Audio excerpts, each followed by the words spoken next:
a lot of this talk of breakup and separatism and, oh, is the country going to collapse? A bit of it is sort of sensationalism, right? Like a bit of it is to make what I think is on some level a kind of boring country seem a little bit more dynamic and exciting, right? Drama for drama's sake? A little bit. I mean, certainly in the YouTube world, one way to go viral with some Canadian content is Canada on the brink of collapsing? And then you color all the provinces with different flags and sort of make it seem like we're hanging by a thread. Is there anything about our sovereignty movements that is unique to Canada? Well, I mean, yes, in the sense that I think that our sovereignty movements are a lot more fake, right? Because they're not really, I mean...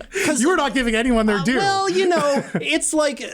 The thing is that in Canada, I feel like this all expresses itself at sort of like the political level, right? Like you have political parties, you have political actors, you have politicians, premiers and whatnot, sort of who are the driving force of this, right? Yeah. Like certainly if we think of something like Alberta separatism, which I don't accept as a real thing, it's all based on sort of a dislike of the Liberal Party. And I think, frankly, that increasingly like the Quebec separatist movement over the last few decades has become entirely a partisan thing. Like it's about like the interests of the Bloc Québécois, the interests of the Parti Québécois, right? So it's something that's very much expressed entirely in the realm of elections, of politics, of political parties, as opposed to true separatist movements in some of these other parts of the world, which is much more expressed like through a distinct language, through distinct culture, distinct religion, distinct sort of geographic, a certain tie to the land and resources and this kind of stuff. You can see hints of that in sort of these Canadian movements, but fundamentally these are much more recent movements, much more sort of 20th century or 21st century kind of political ideas. We all kind of play this sort of performative game, whether you're Albertans or Quebecers or First Nations or whatever, you sort of performatively claim to hate Ottawa and Ottawa's not listening to us and Ottawa's never done anything for us. But ultimately they still go to the table. Ultimately they go to these photo ops, they sign their agreements, they shake their hands and